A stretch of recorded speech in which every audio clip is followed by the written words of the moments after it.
Fala galera, mais um vídeo aqui pro canal. Falar um pouco dessa vitória do Vasco sobre o Fluminense. Importantíssima vitória.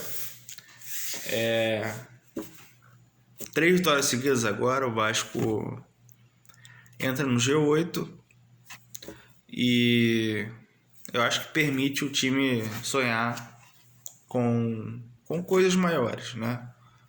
Não vai ser fácil, né? Porque tem times com uma distância maior, né, para ser tirada.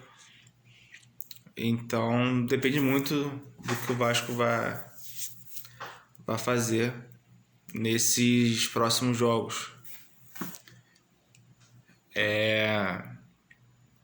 A rodada ajudou também, o Bragantino perdeu, né, o São Paulo perdeu, o Vasco vence o Fluminense, então cola no Fluminense. O Fluminense ainda tem um jogo a menos, o Bahia também tem um jogo a menos.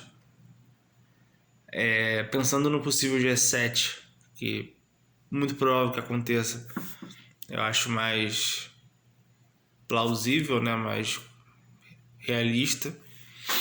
E enfim, eu acho que o Vasco tem que jogar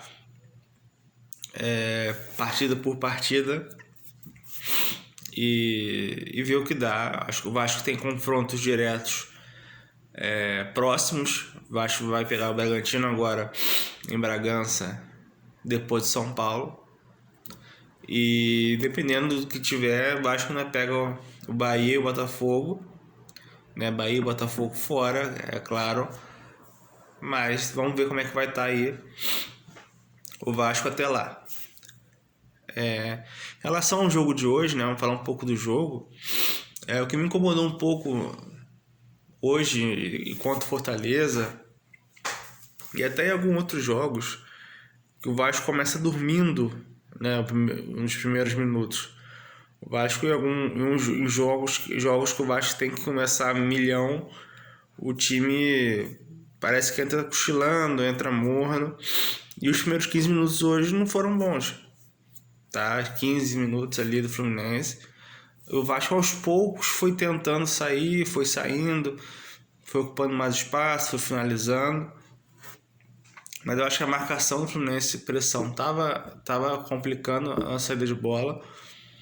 E o Vasco, por sua vez, não conseguia fazer uma pressão muito forte no Fluminense. E o meio-campo do Vasco não estava marcando bem, né? Os volantes não estavam marcando bem. Os passes, né, que os zagueiros davam, assim, achavam algum jogador do Fluminense entre as linhas do Vasco, a linha defensiva e a linha dos volantes no meio, né? Ora, às vezes o Canóbio recuava um pouco para receber esse passe ali por dentro, e aí o Samuel espetava mais pela ponta, e o Vasco teve dificuldade de marcar. Então o Fluminense chegava com facilidade ao campo do Vasco, né? Principalmente na parte de meio ali, né?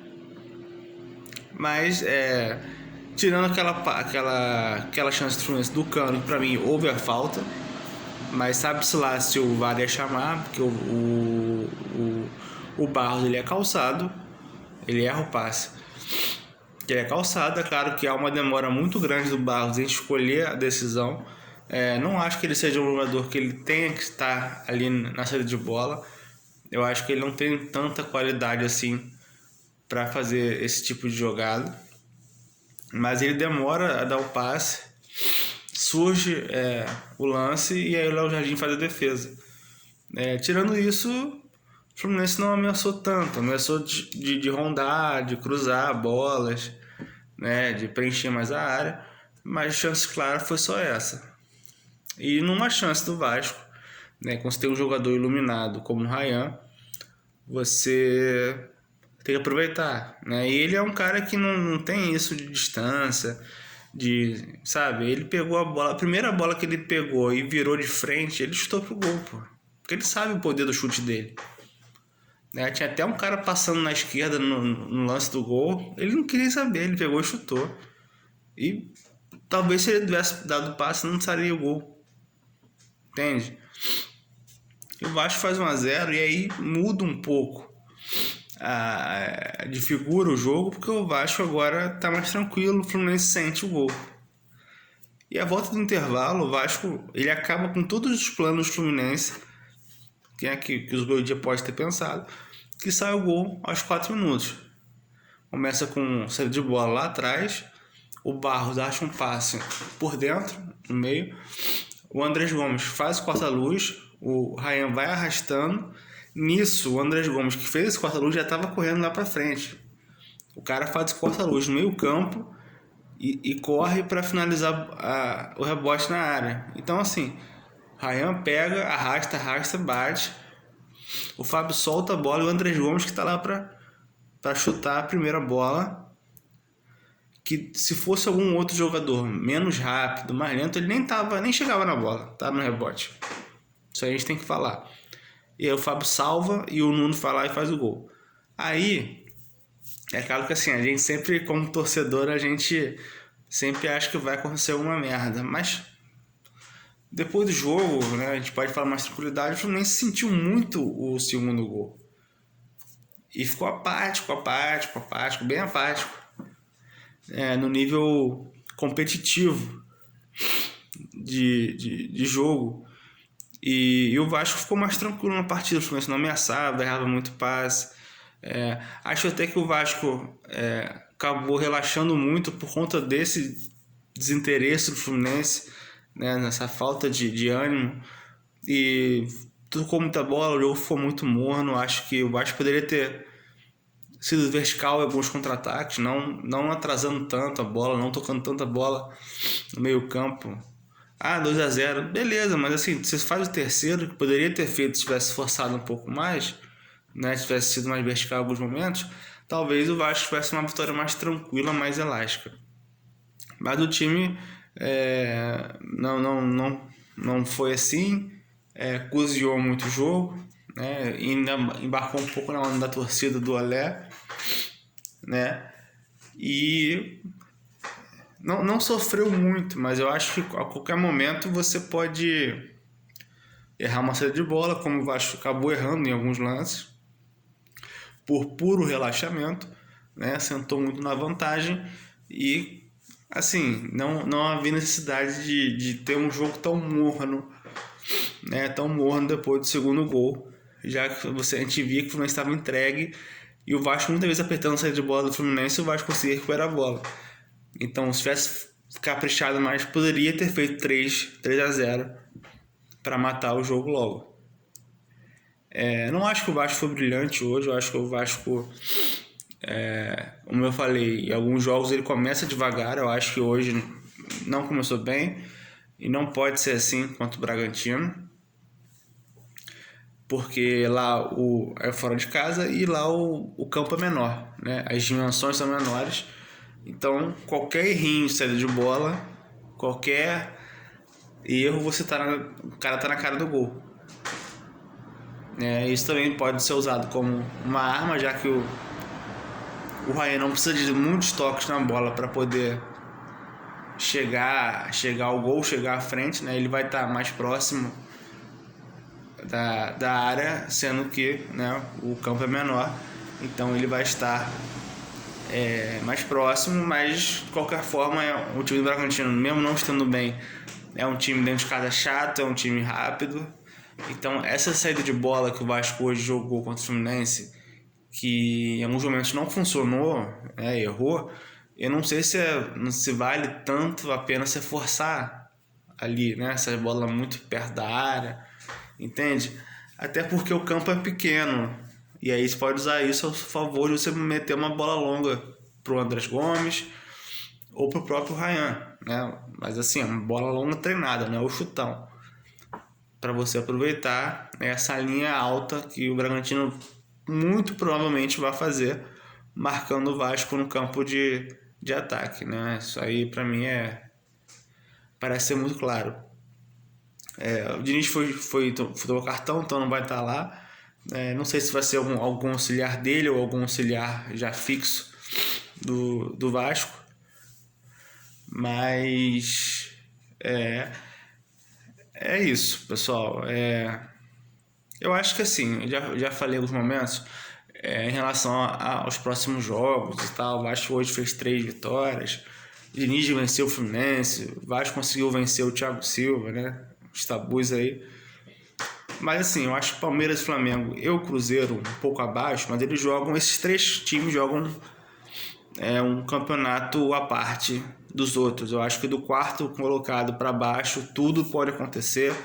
Quer dizer que eu acho que é um equilíbrio muito grande entre as equipes. Então, um time hoje que ganha bem de outro time, no outro jogo parece que muda da água pro vinho, aí volta a ganhar bem, perde de novo, empata. Não tem uma regularidade muito grande. Se a gente parar para pensar, sei lá, o Mirassol agora voltou a vencer, né? Mas estava 3, 4 jogos sem vencer também. O Botafogo é bastante irregular, o Bahia é bastante irregular. O Fluminense parece que caiu muito com o Zubeldia em relação ao que era o Renato na questão anímica, né? Eu acho que o Fluminense, pelo menos com o Renato, competia um pouco mais, né? E aí o São Paulo, que começou bem com o Crespo, também já caiu a beça. O Bragantino nem se fala. Então, assim, sonhar é possível, pensando no que o Vasco vem jogando e no que os outros não vêm jogando. Então, em relação... E o Vasco já pegou o Cruzeiro, Flamengo, Palmeiras. Entendeu? Não quer dizer que vai ganhar dos outros todos agora. Porra, não é assim que funciona. Mas o Vasco tem condição de competir com todos os outros clubes dos outros jogos. Competir o Vasco pode. Isso aí, pra mim, fica muito claro. Depende do Vasco competir. Entende? Então, assim, não tem mais um bicho-papão. Se o Vasco mantiver essa regularidade, jogar sério, né, sem inventar, sem entregar gols que o Vasco estava entregando, né, não ser ninguém expulso, da maneira que foi o Hugo Moura, a gente pode sonhar mais na frente. Né? O Vasco, repito, para G7 eu acho mais provável. Depende também do jogo atrasado do Fluminense, como é que vai ser o Fluminense também a partir do campeonato aí. E do próprio Vasco. Mas eu acho que o importante é o time pensar jogo a jogo, e pontuando, e vencendo. Já acho que foram uma derrota em 9 jogos. Então eu acho que manter essa coerência, manter um time coeso, manter essa formação, né? Porque você, assim, hoje eu nem teria colocado o Verratti não, sendo bem sincero. E vocês notaram que no final do jogo o David dá uma bola para ele, né? E ele não chega na frente do zagueiro, né? Talvez se fosse o Ryan, o Andrés Gomes, ou o próprio David estivesse ali, talvez chegasse, enfim, né? Então é por isso que eu acho que ele não tem mais como ser titular. Eu achei, no modo geral, assim, o Cuesta hoje acho que eu vi um pouco abaixo. Ele errou saída de bola, né? Errou alguns passes bobos, não está acostumado. Fora isso, até que foi ok, mas não é o praxe dele errar tantos passes assim. Achei que o Robert não também fez um jogo ok.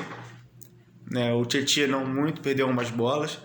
Mas no geral, assim, é mérito do Fluminense também marcar muito o lado do campo do Vasco, principalmente o lado do PH e do Andrés Gomes. O PH teve muito pouco espaço por ali, né? O Gomes também.